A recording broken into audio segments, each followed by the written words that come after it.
Beauté et bienvenue au rendez-vous des femmes ambitieuses en quête des réalisations personnelles, telle une mission de vie. Je suis Jeanne Bongo, la révélatrice, ton hôte, ta coach et bien plus. Si tu te sens tiraillée entre tes projets ambitieux et un quotidien frustrant, même après avoir construit une vie qui te semble parfaite, sache que derrière chaque femme ambitieuse se cache une histoire puissante, souvent oubliée. J'ai créé ce podcast avec une triple intention.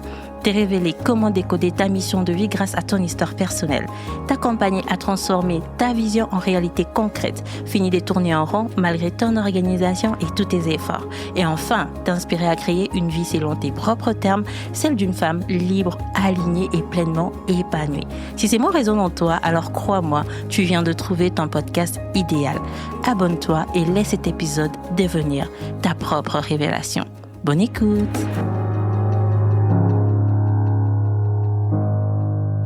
Beauté, oui, Malamuna, épisode Oyo, bonjour et bienvenue dans cet épisode où nous abordons les sujets du bilan. Tu as commencé l'année 2025 avec de l'espoir, en voyant le potentiel de ce que cette année pouvait apporter, de ce que tu pouvais créer, réaliser en cette année. Et peut-être que là, au terme de cette année, tu es un tout petit peu déçu entre ce que tu avais imaginé, ce que tu avais projeté et ce que tu as réellement, factuellement vécu, réalisé. À travers ces 3 étapes, je vais te ramener dans le champ et le terrain de ce qui s'est réellement passé, ce que tu as réellement vécu et pas juste ce que tu as réalisé. Les buts ici, ce n'est pas de créer un problème et de te laisser là-dedans, mais surtout de partir dans l'être, dans ce qui s'est passé au niveau de ton être, pour ensuite revenir au niveau des avoirs, parce que les mix de deux créent l'équilibre. Autant je suis contre les bilans classiques qui te laissent dans cette phase où tu ne vois que les avoirs et donc que le manque. Moi, je te ramène dans le champ de l'être où tu vas voir la transformation, mais on va pas juste rester dans l'être parce que l'être va aussi avoir ce côté où il y a besoin de l'avoir parce que c'est important aussi pour l'ego, pour son estime personnelle, pour sa légitimité parce que quand cette légitimité-là est en place, c'est ça qui permet d'avoir plus d'audace, plus de courage pour pouvoir oser. Faire les bilans, c'est très important. Ça permet de faire le point sur où tu en es avant de pouvoir concevoir la suite. Tu ne vas pas juste te projeter en 2026 en ignorant ce qui s'est réellement passé en 2025. Il y aura des ajustements à faire, il y aura des choses à amplifier, il y aura des choses à délaisser, des choses à déléguer. Il y aura tout plein de choses à faire en 2026 et ça part du bilan que tu vas faire. C'est pour ça que ces moments-là est vraiment très important. Ne fais pas juste des résolutions, des projections sans passer par la case bilan. On va le faire avec le flow du bilan de présence qui va contenir donc 3 étapes. La première des étapes, c'est de faire la cartographie de ton année. C'est vraiment de révisiter tout le 12 mois de 2025 et à chaque mois, tu vas aller noter 2 à 3 expériences marquantes. Alors, quand j'ai dit des expériences, je ne parle pas des grandes résolutions. J'ai dit marquantes. C'est-à-dire des moments qui t'ont fait te sentir quelque chose. Peut-être une conversation difficile que tu as pu avoir. Un moment de clarté soudaine. Tu étais juste en train de marcher. Ensuite, il y a la pensée qui est venue. Tout d'un coup, les choses qui étaient floues sont devenues claires. Une décision que tu as prise, un nom que tu as osé dire, à peut-être une invitation, à une demande, à une sollicitation, ou peut-être même à une habitude, mais tu sens vraiment que ça ne te valorise plus, que ce n'est plus aligné avec toi, et tu as dit, ben non, aujourd'hui, c'est pas possible, aujourd'hui, je ne le fais pas. Ou encore une peur que tu as pu affronter, tu sais, tu peux rallonger la liste à l'infini selon ta situation. Ces moments-là vont aller compter autant, sinon plus que toutes les grandes victoires. Pourquoi? Parce que ça va aller te dire ce qui s'est réellement passé. De toute façon, les grandes victoires, c'est quoi? C'est la somme de plusieurs petites victoires du quotidien. Et si tu arrives à compter tes victoires du quotidien, c'est comme ça que mis bout à bout, ça devient des grandes réalisations. Et comment tu peux faire ça? Prends ton téléphone, le plus simple possible, parce que les téléphones aujourd'hui, c'est plus que juste pour communiquer, c'est l'agenda, c'est la calculatrice, c'est les mémos, les téléphones, c'est tout. Prends ton téléphone, ouvre ta galerie de photos, parcours tes photos mois par mois. Essaie de voir les photos que tu as pris en 2025. Ouvre ton calendrier, ouvre tes notes, regarde les événements qui étaient marqués, les idées qui t'ont traversé.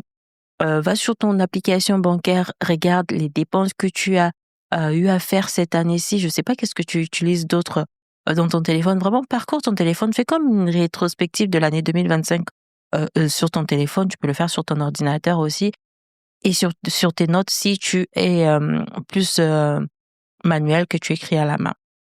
À chaque fois, tu vas te demander qu'est-ce qui m'a marqué en janvier, qu'est-ce qui m'a marqué en février, qu'est-ce qui m'a marqué en mars. Ne va pas chercher des choses qui ont été parfaites, cherche la vérité, tu sais. Exemple, en janvier, quand tu vas peut-être regarder, tu vas dire: «Ah oui, en fait, j'ai eu cette conversation avec mon mari où je lui ai dit pour la première fois, en fait, que, bah, notre situation ne me convenait plus, que je voulais plus, que je voulais mieux». Bah, justement, c'est pas forcément qu'aujourd'hui tu vis dans les plus et dans le mieux que tu voulais, mais que tu as osé dire, que tu as osé, en fait, affirmer ta position, ce que tu voulais. Peut-être que en mars, tu as eu, une sollicitation ou même une opportunité de pouvoir gagner plus d'argent ou être mieux rémunéré, mais c'est là, c'était au prix de, je ne sais pas moi, trahison, de dénoncer quelqu'un ou, de dire quelque chose qui n'allait pas ou qui allait à l'encontre de tes valeurs et toi, ben, tu as refusé d'avoir plus d'argent parce que pour toi, ben, c'est plus important d'être intègre et loyal que, de juste gagner plus. Peut-être que un peu plus tard, vers l'été, tu as investi peut-être dans un voyage en famille, un voyage en solo ou peut-être dans une formation, quelque chose qui t'a vraiment comme coûté de l'argent, mais alors que toi, à la base, tu as vraiment cette peur-là de dépenser. Tu as l'impression que c'est un peu comme si tu gaspillais de l'argent. Tu vas aller lister tout ce moment de vie et faire cette cartographie-là. En deuxième lieu, une fois que tu as fini la cartographie, vraiment 1 à 2 expériences, 2 à 3 expériences, c'est mieux. Tu passes à l'étape 2, qui est l'étape d'identifier les postures que tu as incarnées. Pour chaque événement marquant que tu vas noter, tu vas te poser une question. Qui suis-je devenu grâce à ça? Et tu vas répondre en commençant ta phrase par je suis devenue celle qui. On va un peu aller, par exemple, l'exemple que j'ai donné, si tu as eu une conversation difficile qui t'a permis de mettre le point sur le i, plutôt que de juste te dire en fait, c'était une expérience, j'ai vécu ça, ben, tu vas aller dire qui tu es devenu. OK, j'ai eu cette conversation-là, si je suis devenue celle qui dit sa vérité, même quand c'est inconfortable. Peut-être que si tu as refusé une promotion ou tu as refusé un client, tu as refusé une certaine façon de travailler, même si ça allait t'apporter plus d'argent, ben, je suis devenue celle qui respecte ses priorités et ses valeurs au-dessus de l'argent. Ça va être ça, si tu as fait des dépenses, tu as investi dans des choses qui t'ont coûté en temps, en énergie, en argent, bah, je suis devenue celle qui a investi dans son évolution, dans son confort, dans son bien-être, même quand c'est cher, même quand c'est pas accessible à ma portée. Et tu fais ça pour chaque expérience. Vraiment, pour chaque expérience, tu vas dire je suis devenue celle qui et tu vas compléter les phrases. Ce qui va se passer, c'est que tu ne seras pas en train de regarder ce que tu as fait, tu seras en train de reconnaître qui tu es devenu, tu seras en train de reconnaître les postures que tu as incarnées. Et les postures que tu incarnes, une fois que tu le vois, c'est réplicable à l'infini. Parce qu'une posture, on l'a. Une posture, une fois qu'on l'a, ben, si c'est acquis, c'est acté. Alors que la possession matérielle, on peut l'avoir et ça peut se dissiper. Je vais te donner un exemple. Si tu veux écrire un livre, l'effet juste de publier un livre ne fait pas de toi un écrivain. Parce que tu peux déléguer ton livre, laisser quelqu'un l'écrire, juste te donner tes idées. Mais si tu écris ton livre un peu plus chaque jour, 30 minutes ici, 20 minutes là-bas, 10 minutes ici, même si à la fin tu le fais corriger, tu le fais vérifier par quelqu'un, l'effet que tu es passé par les processus de l'écriture, ça fait que tu pourras écrire et réécrire d'autres livres. Mais si toi, tu as juste pris tes idées que tu as données à quelqu'un pour écrire pour toi, pas sûr que la prochaine fois sans cette personne-là, que tu sois en mesure d'écrire le livre. Donc, écrire un livre, les publier, c'est très bien. Mais si c'est pas toi qui l'as écrit de bout à bout, en fait, les répliquer, ce sera pas simple. Alors que si toi, tu as été dans les process de bout en bout, tu n'as pas juste écrit un livre, tu es devenue l'écrivaine. Et l'écrivaine peut écrire plusieurs autres livres. Et donc, c'est vraiment important d'aller comme chercher la posture incarnée derrière chaque expérience. Ça permet justement de se légitimer pour la suite. Ensuite, tu vas aller voir ton évolution dans le 8 domaines de vie. Donc, on va aller voir les 8 domaines. La santé, ça va inclure tout ce qui va être santé physique, santé mentale, euh, comment j'ai envie de dire ça, la santé émotionnelle. Ça va vraiment inclure tout ce qui concerne ta santé. Tu vas aller, deuxième dimension, ça va être la carrière, tout ce qui va être travail, vocation, mission de vie. Ensuite, ça va être les finances, tout ce qui va être argent, sécurité, abondance. Ensuite, relations, tout ce qui va être relation de couple, l'amour, l'amitié, les connexions. Ensuite, ça va être la famille, tout ce qui va être les enfants, le parent, les clans, la fratrie. Ensuite, ça va être les développements personnels, tout ce qui va être ton évolution, ton apprentissage, tes connaissances. Ensuite, ça va être les loisirs, tout ce qui va être plaisir, créativité, temps de jeu. Ensuite, l'environnement, tout ce qui va être maison, espace de vie, lieu de vie, tout simplement. Pour chaque domaine, tu vas te poser 2 questions. La première des questions, c'est qui j'étais en janvier dans ce domaine.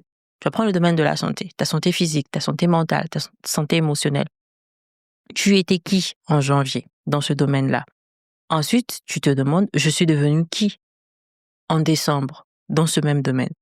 Exemple, dans le domaine de la santé, tu peux te dire, ah, mais en janvier, j'étais celle qui se forçait à faire du sport par culpabilité, parce que les gens se moquaient de mon corps, parce que les gens me faisaient les mêmes remarques. Enfin, j'en parle, mais parce que chaque année, on a toujours les mêmes objectifs sur nos listes. Perdre 10 kilos, perdre 5 kilos, perdre je sais pas combien de kilos. Donc, j'ai parlé un peu beaucoup du sujet du poids parce que voilà, c'est quelque chose, on nous a matrixé avec ça. Et donc, plutôt que de rester sur, OK, en janvier, j'étais celle qui disait, qui voulait faire du sport un peu pour pas qu'on puisse avoir à me rabâcher les mêmes phrases, pour pouvoir mettre cette belle robe en été ou en décembre. Ben justement, en décembre, tu vas te dire, je suis devenue celle qui écoute son corps et qui, justement, s'est mis en mouvement, pas forcément avec un objectif précis de, oh, perdre je sais combien de kilos. Exemple, dans la carrière, en janvier, tu peux dire, j'étais celle qui disait oui à tout par peur de décevoir, par peur de perdre, je sais pas moi, mon poste ou de me montrer moins productive ou de faire comme si je n'aimais pas mon travail. Et en décembre, bah, peut-être que tu es devenue celle qui travaille en fonction de son énergie, de son temps. Vraiment, aller comme ça par le filtre de chaque domaine de ta vie, aller dire qui tu étais en janvier, qui tu es devenu en décembre. Et tu verras que si tu fais vraiment l'exercice, tu vas te rendre compte que tu n'es plus la même personne qu'en janvier.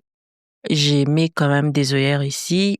Les choses ne vont pas toujours en grandissant dans tous les domaines. Il y a des domaines où ben, tu peux digresser. Tu pouvais être en janvier, c'était mieux. Et avec peut-être les expériences que tu as vécues, c'est peut-être des expériences difficiles. C'est aussi bien de les nommer. Je ne suis pas ici en train de te matrixer avec que du truc, des événements, des faits positifs, parce que ben, dans l'année, tu as pu vivre des choses difficiles, mais d'aller au travers de ces choses difficiles-là et vraiment aller chercher qui tu es devenu derrière, et aussi, justement, si tu sens que peut-être que tu as régressé, aussi d'aller le dire parce que ça permettra de pouvoir te situer pour pouvoir aussi voir ben, quelle suite tu veux pour ta vie, pour ta personne, pour toi-même. Alors, une fois que tu passes par tout ça, la phase numéro 3, c'est d'aller vraiment mettre en évidence qu'est-ce que ces bilans révèlent vraiment pour toi. Parce que ces bilans vont aller te montrer que tu n'as pas échoué, tu as appris, tu as évolué. Que tu n'as pas stagné, que tu n'es pas resté dans les statu quo, tu t'es transformé, et ce, au fil de jours. Tu n'as peut-être pas perdu ton temps comme tu le pensais, tu as construit qui tu es devenu. Peut-être que tu n'as pas les revenus que tu avais souhaités. Peut-être que tu n'as pas acheté la voiture que tu voulais. Peut-être que tu n'as pas emménagé dans la maison de tes rêves. Peut-être que tu n'as pas voyagé 6 fois dans l'année comme tu voulais. Peut-être que tu n'as pas vu tes parents autant que tu l'aurais souhaité.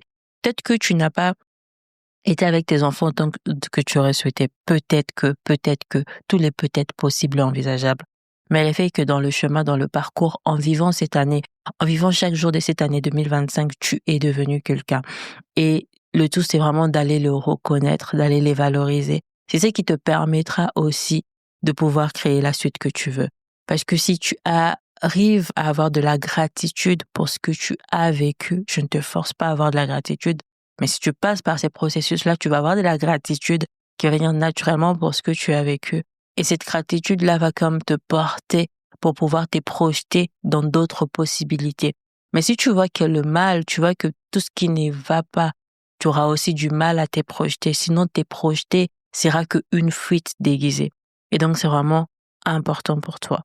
Mais je ne suis pas ici pour aller créer un problème parce que tu sais, je suis contre les bilans classiques. Mais les bilans classiques ont aussi leur place parce que quand tu vois qui tu es devenu, c'est aussi important d'aller équilibrer les choses avec ce que tu as obtenu. Et donc, tout ici, c'est d'aller faire un mix entre les deux, pas juste rester sur le avoir ou sur le être, mais vraiment aller faire les mix entre qui tu es devenu versus ce que tu as obtenu. Et ça passe par quoi? Tu vas repasser par le même processus. Là où partout tu as parlé de qui je suis devenu, qu'est-ce que j'ai obtenu, qu'est-ce que j'ai possédé. Et donc, tu vas faire vraiment un mix où tu vas mélanger à la fois les accomplissements et les transformations sans forcément hiérarchiser quoi que ce soit. Par exemple, de dire, OK, j'ai lancé 2 projets et je suis devenue celle qui ose être visible, celle qui ose parler. Je n'ai pas eu la promotion que je voulais, mais j'ai fixé les limites sur ce que je voulais faire avec mon travail, ce que je voulais faire dans mon travail. Et ça va te permettre en fait de conclure que même si l'année n'a pas été riche en accomplissements, il y a quand même eu des accomplissements et qu'il y a eu aussi beaucoup de transformations internes. Et ces transformations internes vont permettre d'itérer, de réitérer et donc de créer d'autres accomplissements. C'est la posture qui crée la réalisation, c'est pas le contraire. La réalisation ne crée pas une posture. C'est la posture qui crée la réalisation et ainsi de suite. Et donc ça va vraiment aller comme apporter un sentiment où tu vas te sentir un peu porté par qui tu as été tout le long, avoir cette reconnaissance dans ta croissance et aussi cette motivation qui est basée vraiment sur ton vécu. C'est un bilan qui est honnête, c'est un bilan qui tient compte de toi, c'est un bilan qui tient compte de ce que tu as réellement vécu et pas de ce que les gens vont juste te proposer parce que tu sais, tout le monde les fait, parce que c'est la période, parce que tout le monde parle des bilans et que ça existe partout. D'ailleurs, pour t'aider dans ces sens, dans l'incubateur d'une année intentionnelle, il y a un exercice en particulier qui s'appelle les bilans de présence. C'est d'ailleurs les process que je t'ai proposés tout le long de cet épisode. Ça va te permettre justement d'aller comme ça au travers de ton année, à les cartographier de janvier en décembre, à les répertorier toutes les postures que tu as incarnées et à la fin dire qui tu es devenu avec une phrase maître à la fin. Donc, je te laisse t'approprier la ressource. Tu la trouveras dans les notes de cet épisode ou tu peux me joindre sur Instagram, la révélatrice-8. C'est sur mon lien dans la bio et si tu ne vois pas, écris-moi en DM. Mais c'est sûr que dans les notes de cet épisode, tu trouveras le lien. Ça sera le premier lien. Donc, qu'est-ce qu'on a vu aujourd'hui? On a vu que c'est important de faire les bilans. Ça te permet de statuer, de faire le point sur où tu es aujourd'hui pour pouvoir déjà apprécier, valoriser ce que tu as vécu avant de pouvoir te projeter dans un quelconque futur. En parlant de se projeter dans un quelconque futur, ça sera le sujet du prochain épisode, l'épisode de samedi. On va parler de comment aller créer un vision board qui va fonctionner pour toi. Un vision board qui va avoir du sens pour toi, qui va pas juste être des belles images Pinterest ou des banques d'images ou Instagram ou encore aujourd'hui avec l'intelligence artificielle parce qu'il y en a partout. Mais vraiment, ça va être basé sur tes propres images, ceux qui sont déjà dans ton téléphone. Ça va être puissant, crois-moi. D'ici là, prends soin de toi et n'oublie pas, souviens-toi que ton histoire personnelle est ton super pouvoir. Plus tu vas regarder ce que tu as vécu différemment, plus tu vas apprécier ta valeur, plus tu vas trouver ta légitimité, plus tu vas te sentir comme pousser des ailes pour poursuivre ton ambition, réaliser ta vision et incarner ce pourquoi tu es sur cette terre. À très vite. Bye. Nous arrivons à la fin de cet épisode, mais ta révélation n'est fait que commencer. Que ce soit une phrase qui t'a touché, une prise de conscience ou la réponse à une question que tu te posais, prends un instant pour laisser cet impact s'installer en toi et rayonner autour de toi. En plus de mes accompagnements et ateliers, tu trouveras dans la description plusieurs ressources pour t'accompagner dans ta réalisation personnelle. Et si cet épisode t'a offert ne serait-ce qu'une petite graine de changement, aide-moi à faire grandir l'impact de telle mission de vie. Abonne-toi et laisse un avis sur Apple Podcasts ou Spotify. Sache que chaque geste compte et permet à d'autres femmes de découvrir qu'elles aussi peuvent créer une vie libre, alignée et épanouie. Et ça, c'est grâce à toi, ton abonnement, tes écoutes et tes partages. Merci d'être ici. Prends soin de toi et à très bientôt pour un nouveau rendez-vous des révélations. Bye yo!